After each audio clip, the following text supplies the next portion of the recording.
Crowbar, The Rangers at Pointe du Hoc, a solo-stroke cooperative game for up to 3 players, designed by Hermann Luttmann and published by Flying Pig Games.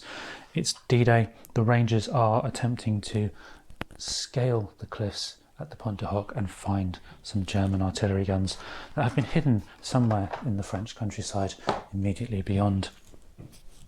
The game is press your luck, it's a bit of strategy, it's a bit of crazy fun all rolled into one. It's quite a challenge as well, not least because of the size of the game. This map is huge, and as such I have panned right out so you can see the size of the map, plus the track sheet thingy there. Because as I go through the rest of this particular video, I'm going to have to zoom in a bit so you can see what's going on.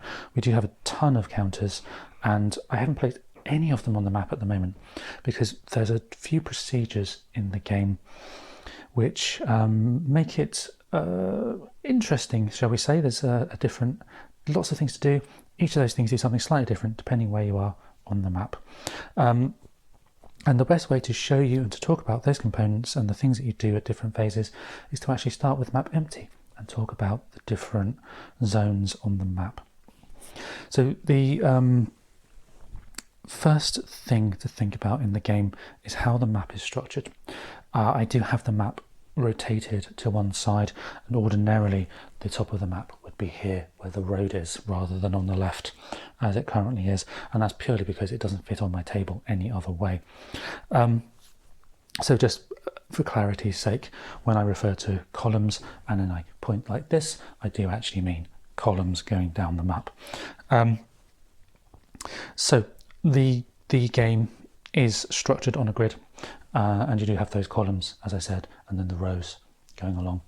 There are 15 rows, and I think it's something like 12 columns. And each of those columns will be the operating area for the US Ranger forces, and they'll be grouped into groups of 4. One representing Fox Company, one representing Dog Company, and the third one representing Easy Company.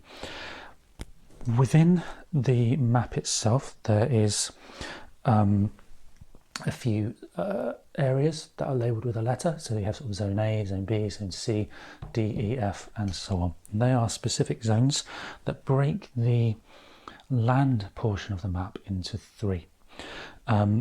I say the land portion because we have the beach here, which is exclusively this row, and then there's cliff, which is almost a non-playable row, but not quite a row, it's a barrier to cross.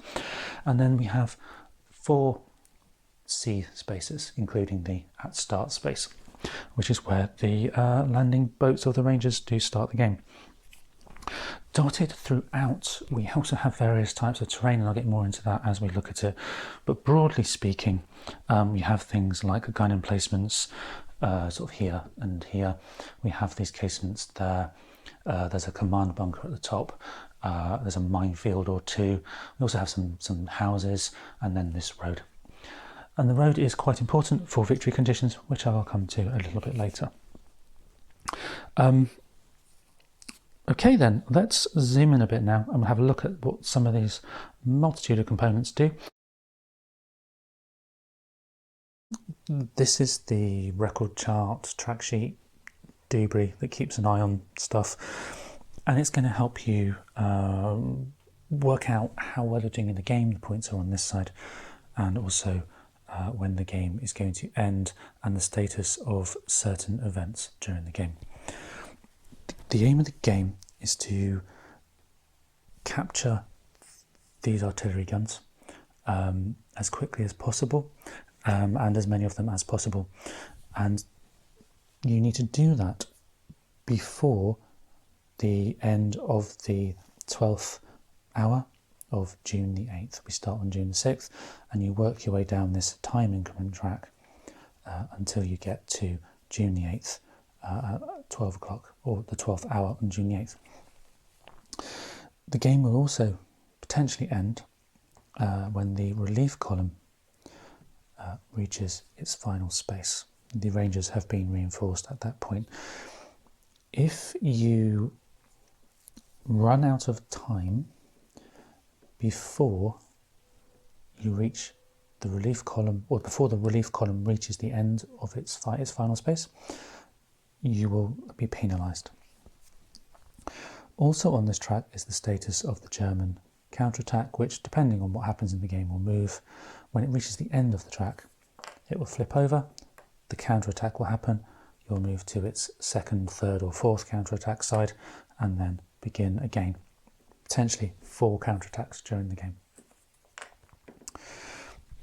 Now, these guns are hidden. They are in places all around the map, and they may be hard to find. They may not be what you want. So they may be the gun. They could be a child's toy. They could be bad information, or a booby trap, or they could even be something else that's quite useful. All these things combined will determine how well you're doing. Guns captured early enough will give you plenty of points, but the later in the game you capture them, the less points you get. Those other useful things like intercepted orders, certain other things will again give you more points based on how early you capture them. You will also gain points for the POWs that you capture during the game, which will be this part here. You will also gain points for roadblocks, and I'll show you how that works a bit later on. And you'll also unfortunately lose points for the number of casualties that you have during the game as well.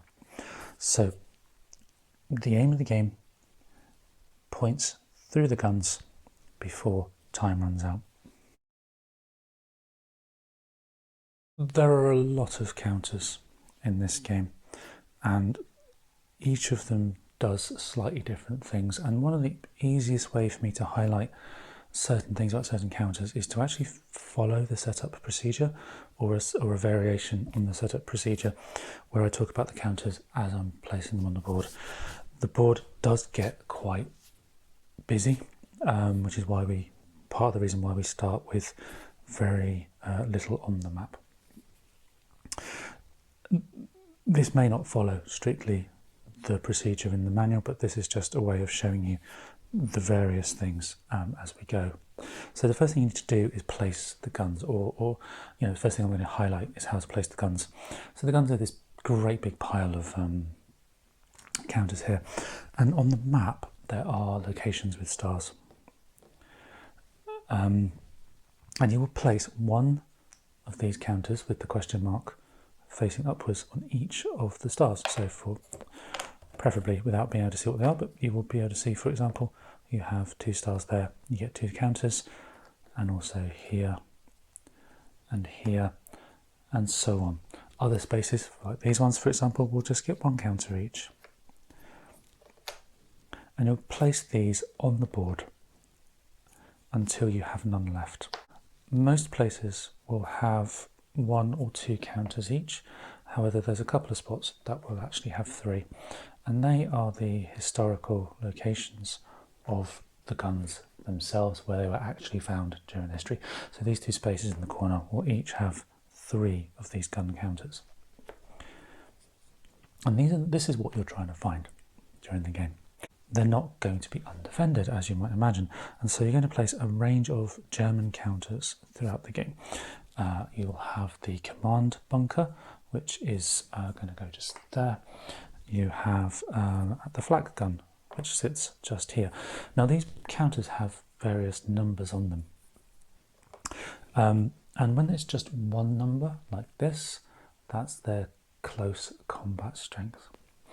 When you have 2 like this flak gun, that's their close combat strength on the right hand side and their open fire strength on the left. But the spaces that those 2 counters particularly go in are labelled on the board. Once we've placed the flak gun and the command bunker, we then need to add the machine guns, and they also have set locations marked with the MG label. So there's a bunch of those as well, and we just go through and set them all up. Once you've placed the machine guns, you also have to place the regular HKA regiment, and these are double-sided, but they only have the one combat strength factor on them rather than two. So you place all of those, and these go in locations such as the barracks or the gun emplacements or some of the building spaces as the forces that were in the region at the time. When you finish, you should have a board that looks like this. You'll then need to place what's called incoming fire. Now, this represents a artillery bombardment that happened before the actual invasion itself, and these counters will be used a lot during the game. They have on one side a -1 strength point, and that reduces the visible number of the combat strength. When you enter those spaces, as the Rangers, you'll flip them over and they will have something on the other side. This could be a miss, a pin, there may be hits, various other things on there as well. And this is the effect of artillery bombardment during the pre-invasion hours.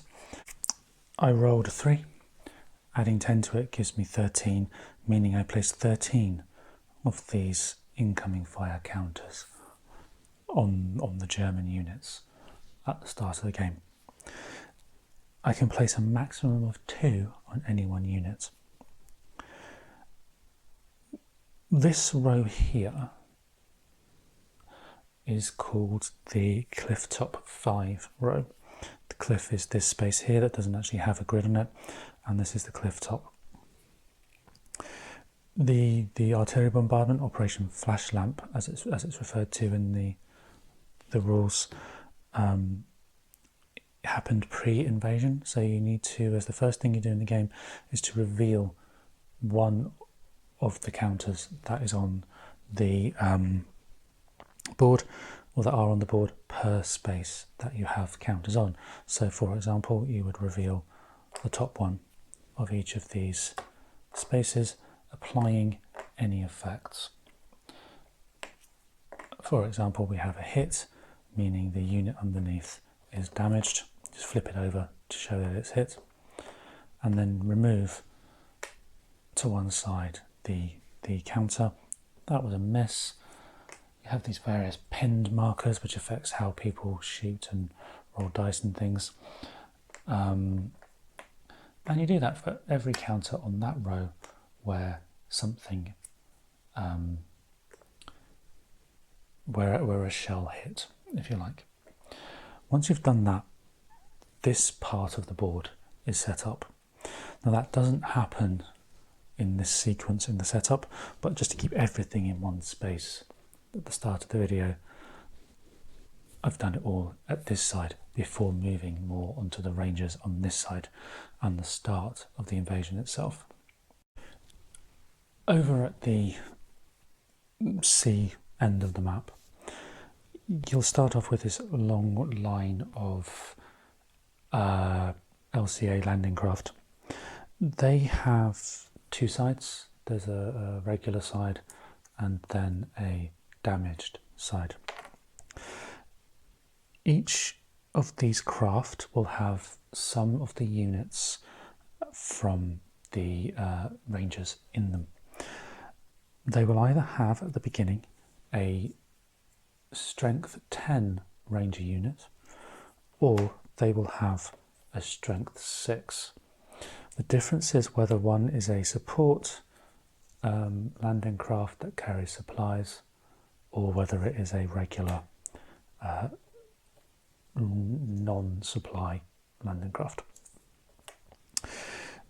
The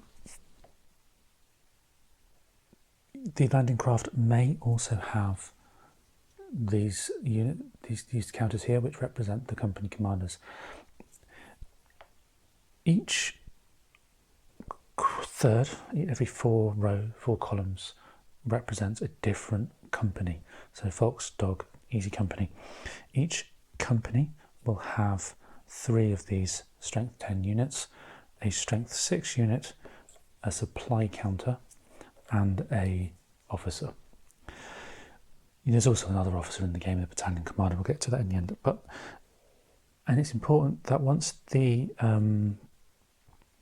units are in their landing craft, they stay in that column the entire game unless you move them using a separate action, which we'll get to when we cover some of the actions. The counters themselves are interesting because you have a strength 10, flip it over, you've got a strength 9.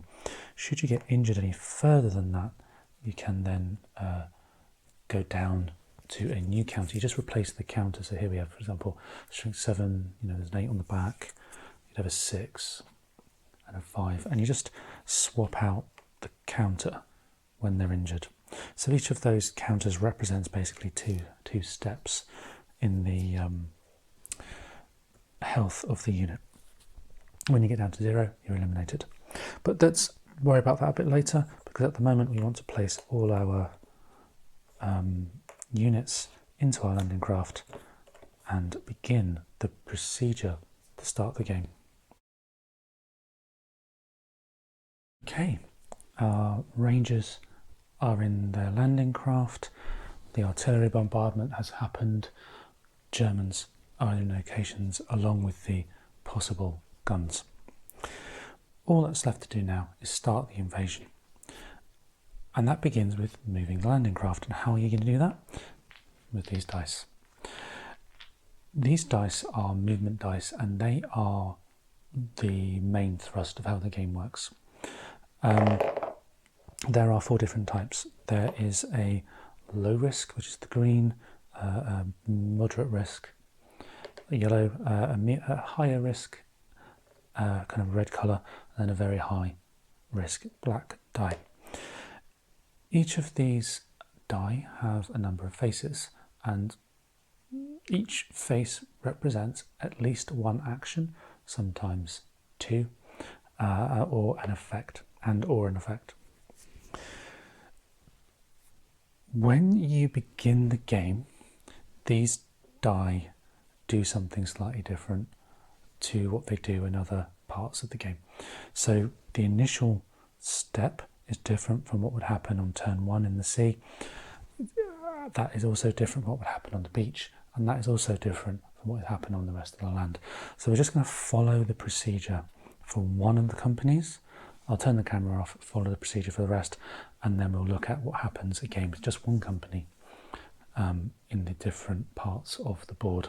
When you play, you have to pick a company and then activate the company, and that's the same in this pre-invasion approach, or this beginning phase. The difference here is, rather than choosing one unit within the company, you choose the company as a whole and roll all 4 dice. So that's what we'll do here. We'll just do it for dog company for ease. So we've rolled 4 dice. We have rolled these dice here, and I'll go through what some of the symbols do in a moment, but bear in mind that in this pre-invasion approach phase, it's slightly different. So the first thing we have is we have routed, which is the worst result you can get. We have an advance with an event chit with an R on it. I'll get to that in a moment. There are 2 advances and a variable hit, and there is also 2 advances with a variable hit there as well. Okay, so now we need to decide which die to place where with these units in dog company. These are going to do something slightly different to normal, and we'll start with the simplest, which is routed, which in this case means nothing is going to happen.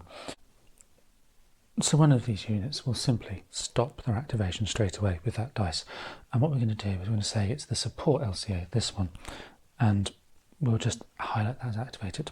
How do you highlight things as activated? Well, you have these rally counters, and these are very, very important. These represent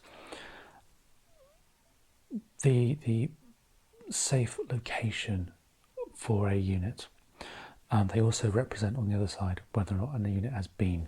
So we'll just simply place that for now on there, and we'll get more into those later, but that's just to show that that unit in dog company has activated. Next thing we'll do is we will just use an advance. We've just got one advance, and I think we'd like to advance here, moving towards this free space. So with one advance, for the pre-invasion approach only, you move 3 of these C spaces, and then you stop. The rally point for the counters at this part of the game go at the bottom of the C, or the edge of the C, and that's where they stay until they get to the cliff.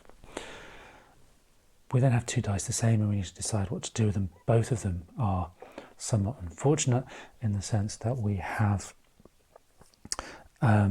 taken some hits. Now, variable hits normally, as the name suggests, vary, but at this point of the game you do just take the 2 hits, or take some hits, which in this case would be 2 hits, and so we turn that to an 8.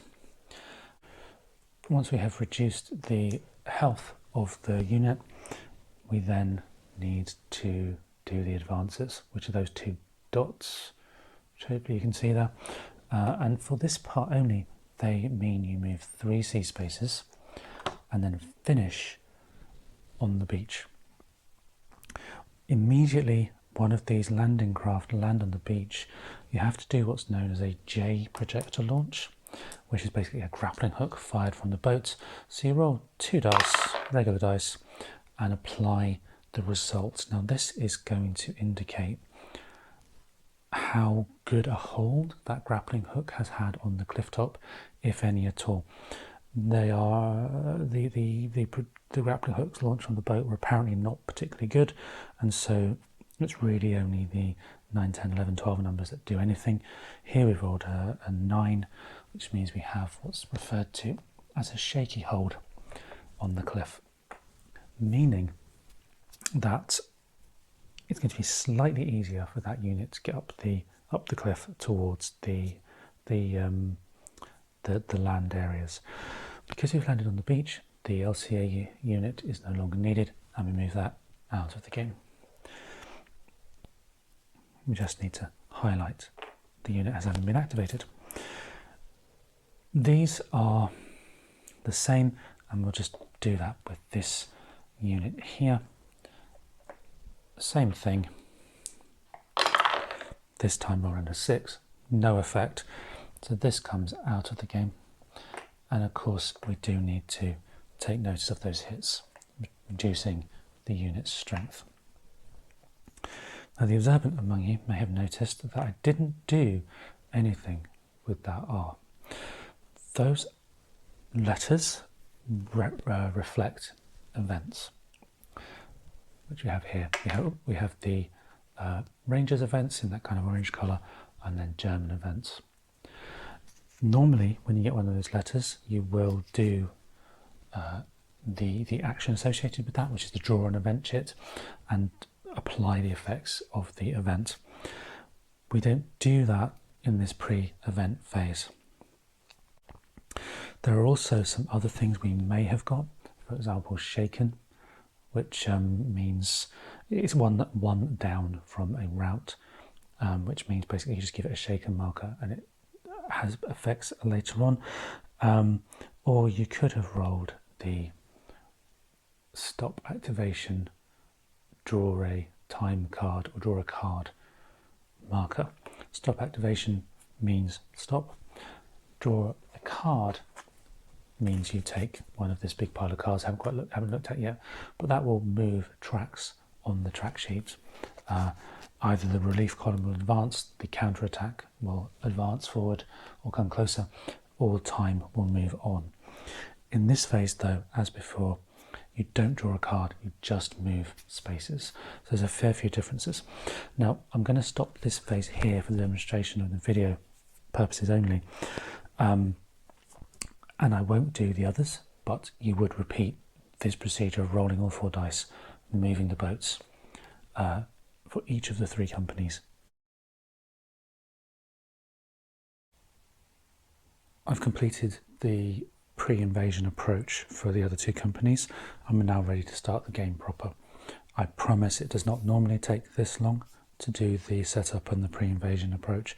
It's just because I've been highlighting certain things as I go along. The way a turn structure works is you have to pick a company, so one of the, Fox, Dog or Easy Company, you then have to activate all 4 of the units within that company before you then move on to activate the next company. You can't chop and change between companies. You must complete the activation for one company fully before moving on to the next one. And that's the same within a company as well. You can't half complete an activation of a unit. You must fully complete the activation before moving on to the next unit. That's true throughout all 3 different parts of the board. When you have completed the activation for all 3 companies, then you do a reset type phase. And we'll get to that later. What I'm going to do now, though, to show you how the 3 different types of terrain affect how the way the game works, I'm just going to concentrate on one company, and purely for ease, I'm going to pick Fox Company down the bottom. So when you see me do this, I will be just doing Fox Company, but normally the entire activation would be all the units. So how do you activate these units? Well, you do it with the dice, just like in the pre-invasion approach.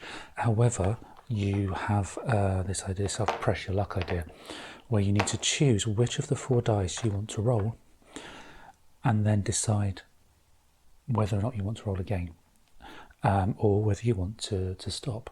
Now, the C phase, or the C areas on the map, you can't voluntarily stop. You must roll all the dice until either your activation ends because you've got to the cliff, the activation ends because you've rolled one of these stop signs, or you're eliminated. They are the basic ways of stopping activation. Once you roll all 4 dice, assuming you haven't stopped, your activation would also stop then as well. But let's just give an example. So let's start with this guy here. This is the unit that has the Manzi commander on it, Company Commander Manzi. Now, the company commanders would normally be beneficial in terms of things like die rolls and what have you, but you cannot use them in the sea. Very important to remember that. So what I'll do is I'll take this activation first, and I will roll, I think I'll start with a red die. I really want to get to the beach as quick as possible. It's slightly risky. The red die is one of the riskiest dice to roll, but the more time you spend out in the sea and on the beach, the greater the chance of having challenges later in the game if you can't get the guys off the beaches. So let's roll that red die. Okay, so I have rolled. That would be, assuming you can see that, that would be a variable hit, which is the open kind of explosion, and an advance valued at 2. With advances, you can do a few different things with them. In this part of the game, you're really only going to move, and you can move twice, and that would be 2 spaces. However, there's an order in which you do the activations, and the order is hits first, then advances, and then other things that may crop up. So we'll do those 2 hits now. In the C, it's an automatic 2 hits. Those variable hits are variable based on the distance to the German soldiers, but on the sea you don't have any, so it's just a straight 2 hits, which will be requiring us to reduce that unit down to 8. I know it says Dog Company, but for ease we'll just use that. And then we can move the guy 2 spaces. We now have to roll again. On the land, we could stop at this point, but now we have to roll again. And I really do want to get to the beach, so let's roll yellow. Not quite as risky as red, but riskier than the green die. And here we stopped. Rolled a stop die, stop indication. The activation for that unit is over. Flip the token, move on to the next unit. I would now like to try and get this guy on the beach. We're still within Fox Company, so that's fine. But I do want to activate that unit next, just to try and get up onto that above that cliff. I will roll, and I'll roll the green die because it's safer, and I've only got one space to go. It's just safer at this point to do that. I've rolled a clock. Now the clock relates to these cards over here. Basically what you do is you draw a card. This example, we've got German counter-attack valued at 2, which means we move that German counter-attack token 2 spaces to the right. The cards themselves we haven't really touched on, but basically they move the time, they move the relief column, and they move the German counter-attack. These are very important, and rolling the die with the clock faces, which is really only the green and the yellow one, you can do that safely, is going to be how you advance the game on. So managing that and trusting to luck a little bit with it as well, but there's an element of being able to manage it. That's how you try and moderate the time that it's going to take you to do the mission. Of course, you don't want to take too much time, but you don't want it to end too quickly either. But in this case, we've drawn the card, we've moved the token. I know it's been off screen, but we've moved the token, and we can now roll again. Remember, we have to roll. I'll just roll yellow because I really do want to get into the thing. We have a variable hit again, and two advance points. At this point, I remember that I've forgotten where the token I'm actually activating currently is, which is where this comes in. This is your currently active unit, and it's generally a good idea to put it somewhere near what you've just activated. But I have remembered that it is this one now, and we can move the person after applying the hits.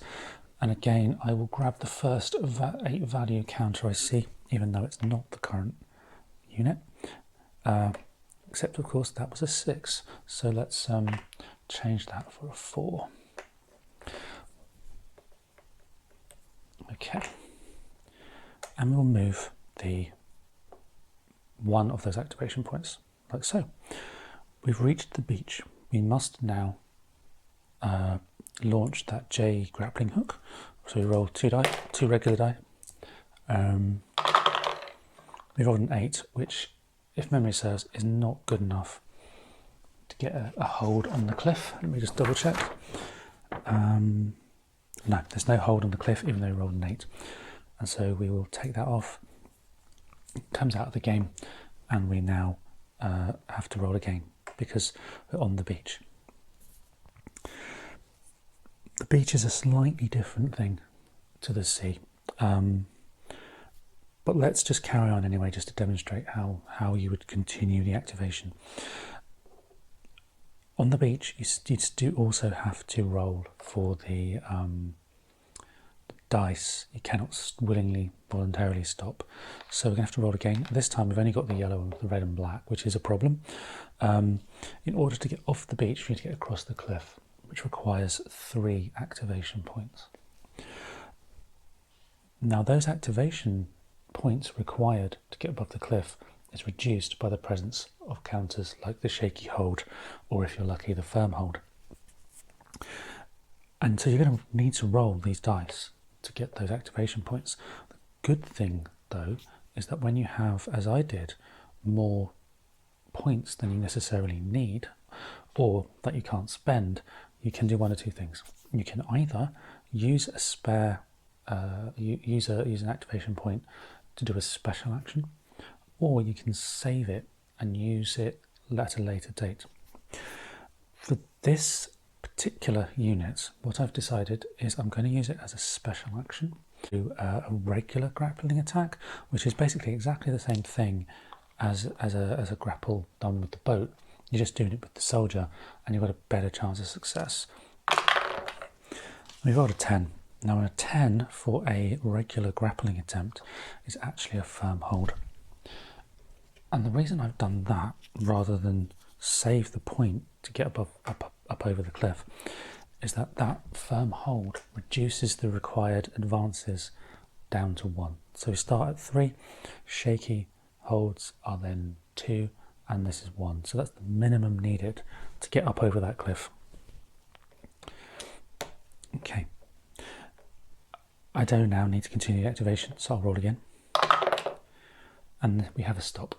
We have a stop and a clock, which means we both draw an event card and stop our activation afterwards. This time we've got an increment of 1, so we simply move the time increment track 1 space to the right. Again, it's off camera, but I've moved it, trust me. And the unit activation for that unit ends.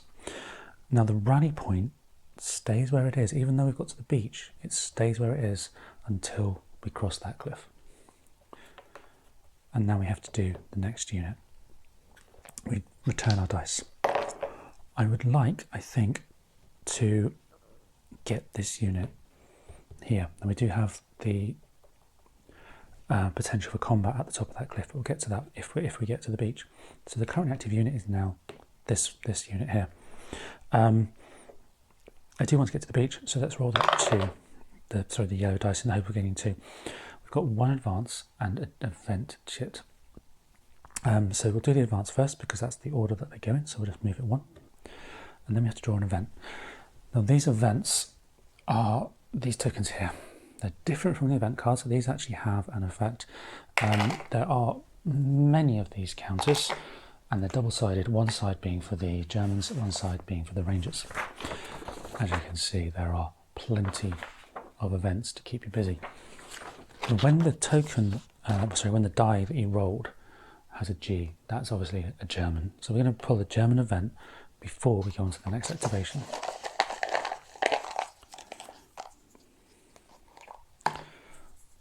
So the event, now I'm not going to go through every single event in the game, they're really big, but just to demonstrate what can happen, we've got German patrols.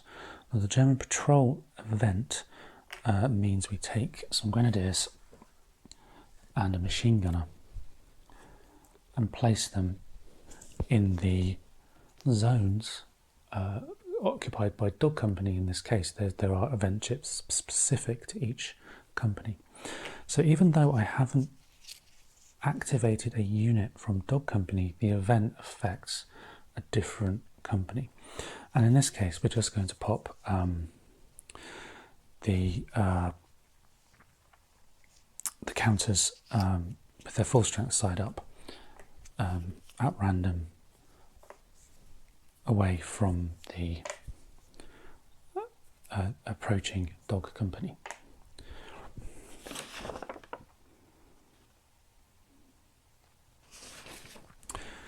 And then we return to the unit that was activated. So this can get slightly confusing because you're activating a unit. You'll then put in an event card or an event chit that could potentially activate a unit on an entirely different part of the board, and that could be a fairly complex action. It can involve combat and so on. But then once you completed the event, you then return back to your original unit that we're using. And again, another very helpful thing to do is remember to place that activated unit chit in the correct place. But we are going to continue. I do still want to get to the beach. So let's roll the red die again. And we have a standard hit. Filled in means standard. That's just 1 hit and then 1 advance. We've reached the beach. We do the J projector launch, hoping for a high number. And we rolled a 10. And a 10 means we have a shaky hold, which is a good thing. The boat removes from the game. We no longer need that in the game. Still have to press forward though, because we cannot pause on the beach. I need 2 advances to get up onto that cliff, even with the shaky hold. So I'm going to roll the black die. This is a risk. You have the potential for being routed for far greater damage and so on using this die, but we'll see how we go. We rolled a rout. It's the worst roll you can get. Now, previously we said when you're in the sea, and I know we were using this unit, but there are some subtleties between how routes work depending on where you are, and hits as well. But for the purposes of this, we're going to look back a moment at this counter. The way routes work is you stop your activation when you're in the sea and apply a shaken marker. No problem.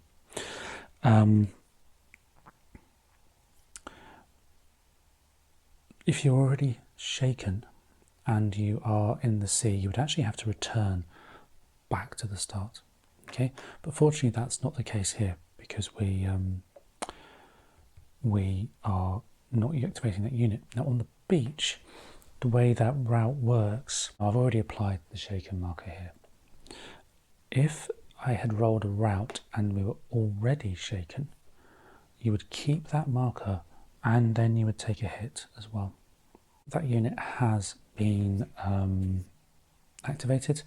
We only have one. I'm going to flip that over. We only have one remaining, which is this one, and we'll carry on and attempt to scale that cliff. We do need 3 activations or a grappling attempt. I'm just going to go straight and roll the black dice, see if we can get 3, and I didn't. We stopped. Therein is the risk reward for this game. We have to stop, but we do get to draw an event card, and we've advanced that counterattack another 2 spaces. And the more you advance that counterattack, the more likelihood there is of the Germans having further forces on the board. Now, as I said, at this point what would normally happen is you'd pick another company and repeat what I've just done until they've all been activated. For the purposes of this video though, we're going to pretend that everybody's been activated, and I'm just going to reset as you would do normally. So the first thing you would do is you move the time increment marker. I know it's off the board, the board doesn't quite fit on the camera screen, but you do move that time increment another space. If you have not used the battalion commander, if this counter has not been flipped to its use side for the effects that commanders can give you, you can then move the relief column as well. So careful use of that counter is quite important. If you've used it, you cannot move the relief marker. Then you would flip over any of the used units, the rally point markers, and then you remove anything pinned from the Germans. So this would be removed. Germans do not stay pinned, but shaken and pinned Rangers stay shaken and pinned. And then you start again. Now, one thing before we sort of start moving and looking, concentrating more at how to get off, we've spoken a bit about how to get off the beach, but one final thing we do need to look at with the sea element is what happens if you take a hit on a shaken unit. Now, if you take hits on shaken units when you're in the sea, you run the risk of damaging the boats. Damage the boat too much and you sink. It all depends on where you are when you take that hit. If you're in the open sea, so the at start space or the first sea row, you take the hit on the Ranger. If you are approaching the beach, you take the hit on the boat. So the first time you take a hit on the landing craft, you flip it. Second time, you remove it from the game. Anybody in it is eliminated. So that's something to bear in mind as you're approaching the beach. Okay, let's get our remaining sea-bound unit onto the beach, and then we can begin to look more closely at the beach. And I'll just roll. I'll roll the black one. I want to get off the boat, and we stop. That's a bad roll. This is why you don't roll the black dice. So anyway, we pull another event card, which is another German counterattack. Who shuffled those? So we move that 2 spaces, and then we stop. That's unfortunate because the longer you spend here, the more chance there is of the Germans having greater numbers when you eventually get on the beach. So let's start again, and we'll start with this guy who has to get a one activation point to get up there onto the land, and I'm going to do that using the green die.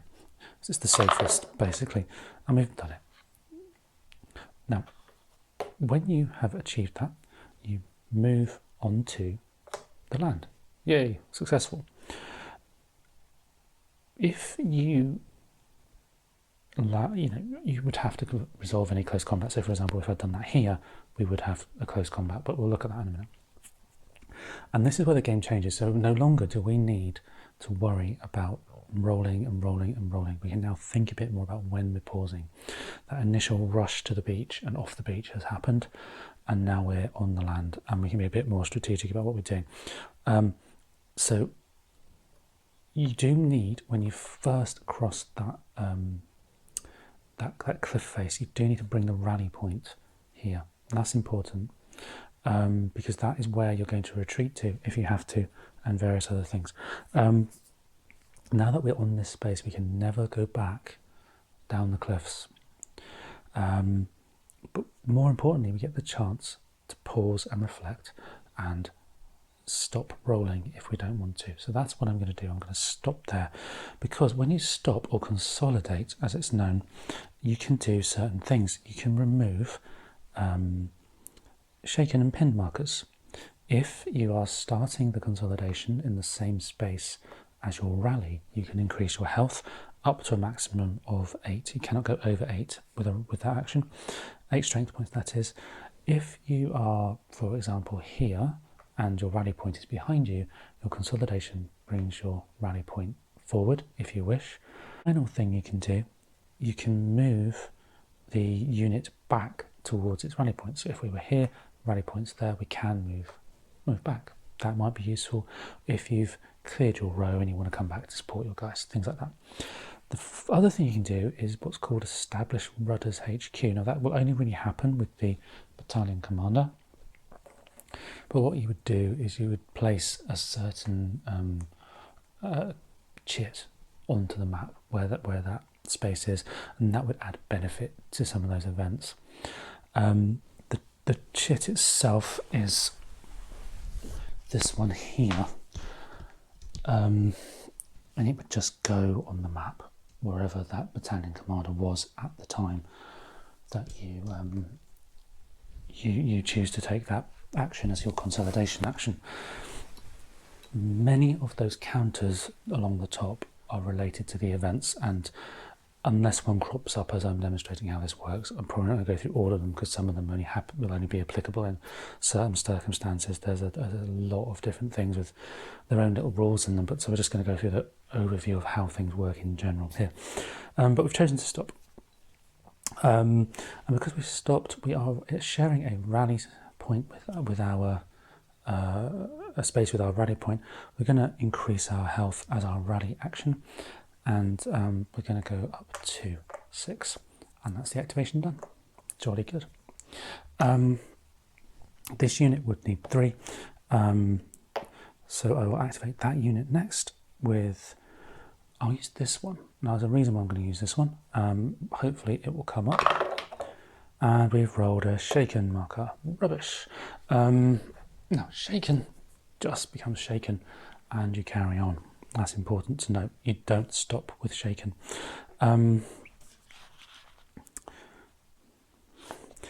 Let's try it with yellow. Okay, good stuff.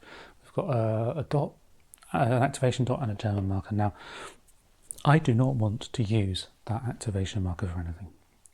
I'm just going to wait, and I can save it until next time, until such time as I do have enough activation points to get over that cliff without needing to do a grappling hook attempt. And the way you save it, according to the rules, is you just kind of tap the dice when you use the activation points. I find that a little bit difficult to keep track of, so I just put a die there just to show I have 1 activation point. But we do have to do a German event, and again, you would stop the activation of the unit and do the activation for the chit.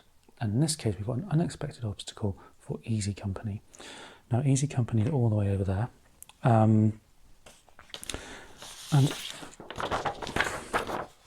to give you a sense of what some of these things are, the obstacle requires you to place one of the extra chits I was talking about at the moment, or the specific chits, in front of the furthest most unit in Easy Company's area.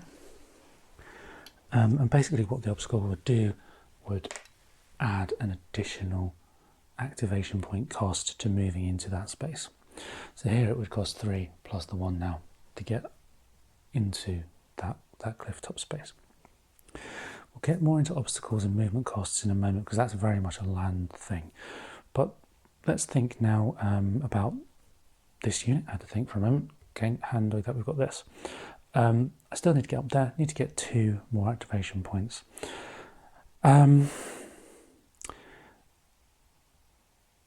Which is something of a problem, so I'll roll the black dice, because you cannot do it with green, and I do want to have the opportunity to stop if I can at the top. And I've rolled 2, which is exactly what we need, but we do have that German event. Now remember, there's an order to which you do the activation and the hits and the events and so on the dice. And the order is hits, then activations, then events. So we can use the 2 activation points we rolled plus the 1 from earlier to move up before we need to pull the event, and that's important because the event could seriously hamper us if it can. The activation, the rally point would move up. That should happen straight away. Then we'll pull another chit. And this time we have more patrols in Easy Company. I won't do that event purely for the speed of demonstration, but you would now place units in Easy Company like we did with Dog Company. And then I want to stop. I want to consolidate. I could carry on. I could roll this, but I'll stop. So I want to move on to the land element of the game. But just to note that this counter is already at 8. So when I consolidate, I can't actually increase that health anymore. You can only increase health above 8 through certain events.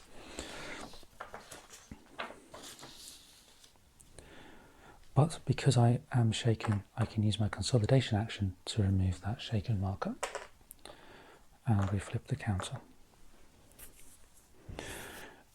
Let's see if we can get this guy off the beach now, and I'll show combat as the first thing that we do in the land portion that I'm trying to demonstrate. We only need 2, so I will roll the dice, the yellow dice. Before a 1 and a ranger chit, again I will save the activation, pull the chit, and this time you look at the yellow side, which is reinforcements in Easy Company. Now this is a good example of an event that does not happen without that Rudders HQ. So when you move between fully activated army and unactivated ready to go army, that's something you need to think about putting down if you can, that battalion commander, because that reinforcements for us does not happen without that unit on the board. But I've saved here. I'm going to roll the green one. Hope to get across now with just a minimum of fuss. I've rolled a 1, which means I can go across that barrier now, but I have got the hit, which means I just take a hit on that guy, and then we move across. We do move that rally point up before we do the next part, which is close combat. Let's take a look at combat then, and how combat works.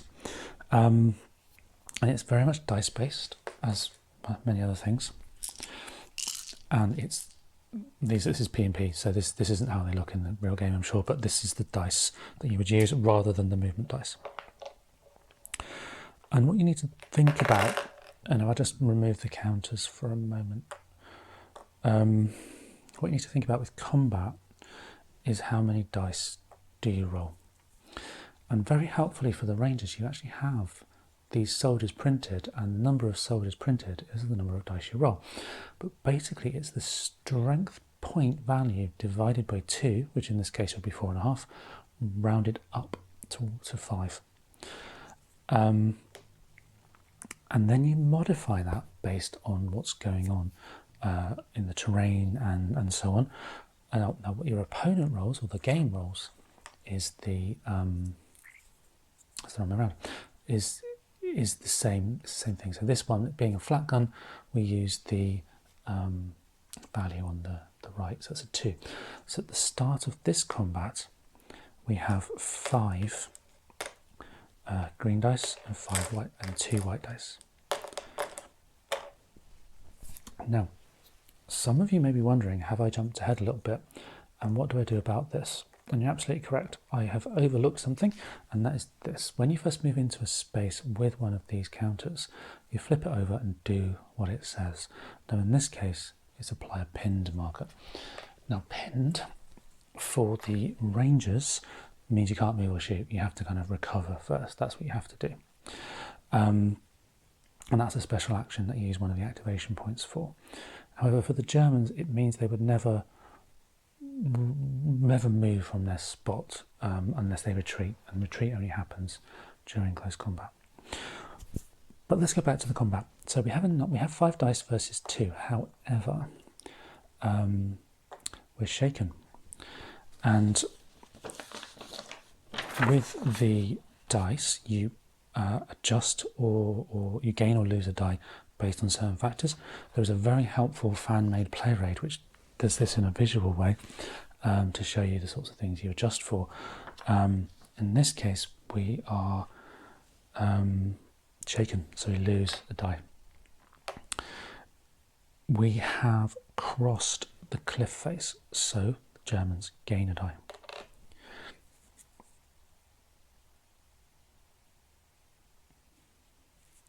The defender is pinned though, so they lose a die. And we need to check for something called support, which is when adjacent units have a combat value higher than the unit that's attacking. And this would be an interesting way of thinking of adjacency, because it's all potentially 8 spaces around the unit that you're using. So for example, this unit and this unit are both adjacent to this for the Germans. For the Americans, this unit is adjacent, and also this unit, because we're underneath, but there's no actual adjacency, line of sight and such, diagonally from the beach, just in front. But adjacency is all round a space, if that makes sense. And then what we do, now that we have our final dice number, which is 4 and 2, we roll them.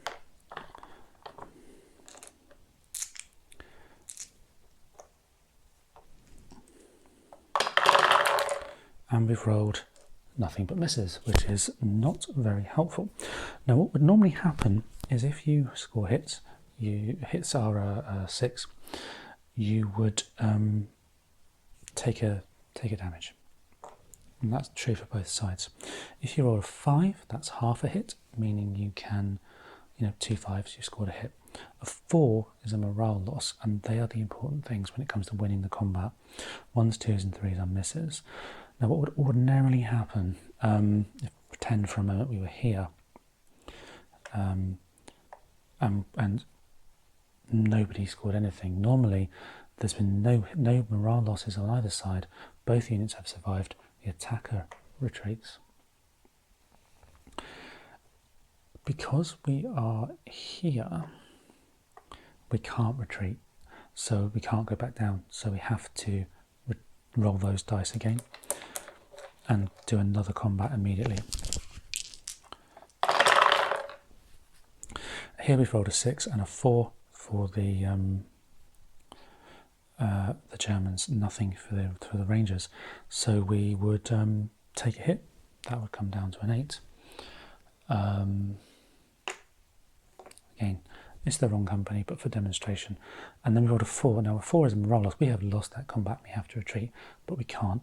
If we were here, we would move back, but we can't, so we have to carry on. We basically carry on until either we die or the Germans retreat in that space, which is a challenge. But let's try it one more time and we'll see how we go, just for the video. Okay, that's more like it. We have a 5 and a 4, and a 5 and a 4. So there's no hits. We've rolled half a hit each, but there's no hits. And again, morale is the same, so we would have to continue as normal. But just for the purposes of the demonstration, we're going to say the Germans lost and they've moved back here. And at that point, we would be able to consolidate and regain any of those health points, activating, the rally point. With the Germans, they have 2 hit points. They have a full strength side and the weaker side. Once the weaker side takes a hit, they're removed either out of the game or to supply, depending on which unit they are. We've got ourselves off the beach and onto the land, and it's time to think about how the land part of the game works. This is where you're going to spend most of the game. Now, I'm not going to go through as I have just done, where I roll a die and activate a unit, because I think that's hopefully giving you enough of a sense of how the sea and the beach and the land merge together. But there are some things that happen on the land that it's worth pointing out. The first thing is you've always got the option of pressing forward, which is rolling the dice, or stopping, which is consolidation. And consolidation allows you to do those actions that I was showing before. And you can press forward as much as you want with the four movement die, and that is very much a press your luck element to the game. On the board itself, there's what's called prepared terrain and then terrain obstacles. Terrain obstacles are things like the barbed wire, obviously the cliff, and also the woods, which are kind of more at the top. These always require an additional activation point to navigate. So, for example, ordinarily it costs you 1 activation to go from one space to another. Going across the barbed wire will be 2 activation points. So the terrain obstacles. Prepared cover works the same way in certain circumstances. So, for example, we have a barracks. That is a movement obstacle so long as it's occupied.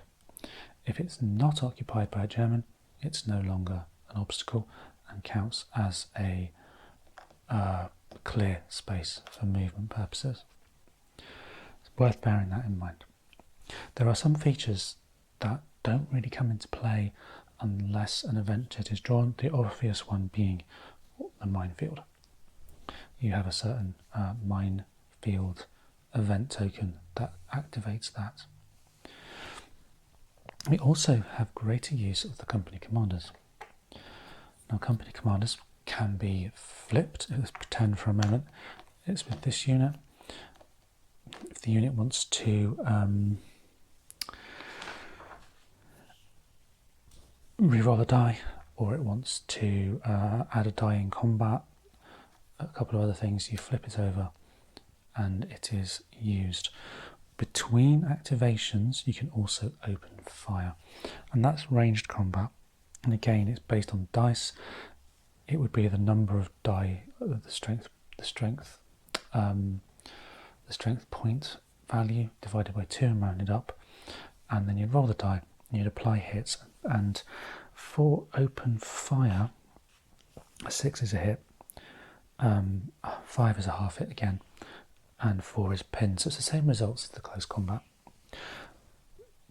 There is the addition of line of sight though, and line of sight, you can always see the adjacent space, remembering adjacency includes the diagonals. And it's only really blocked by terrain, such as prepared obstacles and so on, prepared terrain.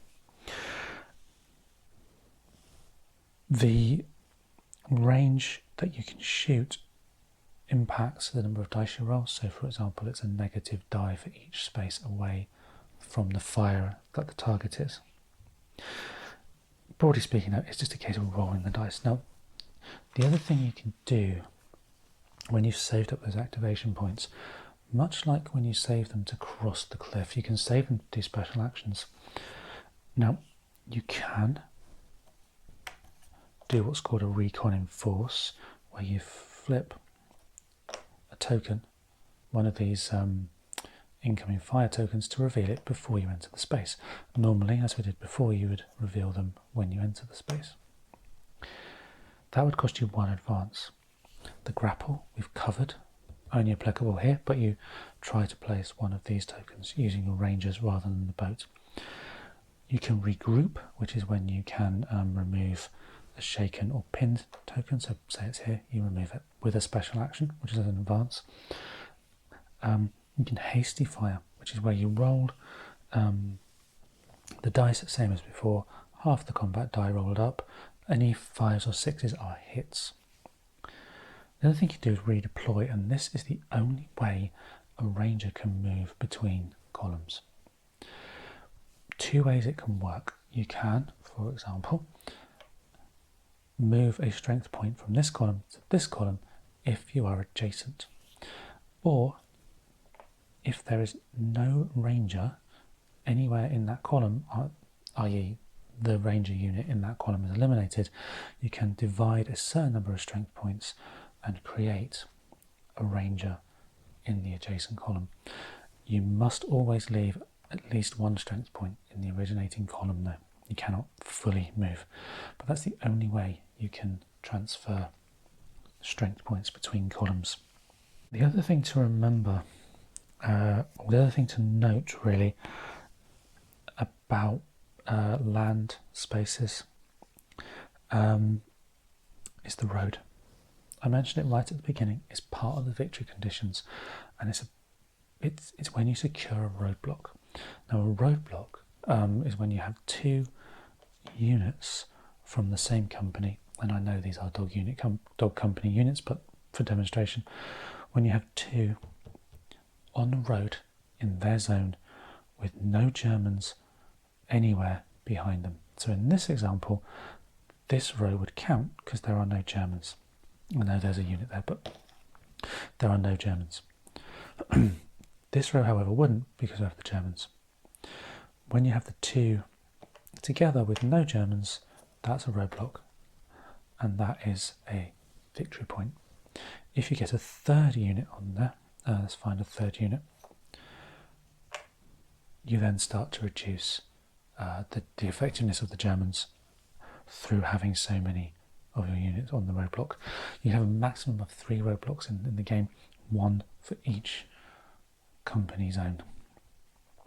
And those roadblocks are worth 15 points at the end of the game, so very, very useful things to try and do.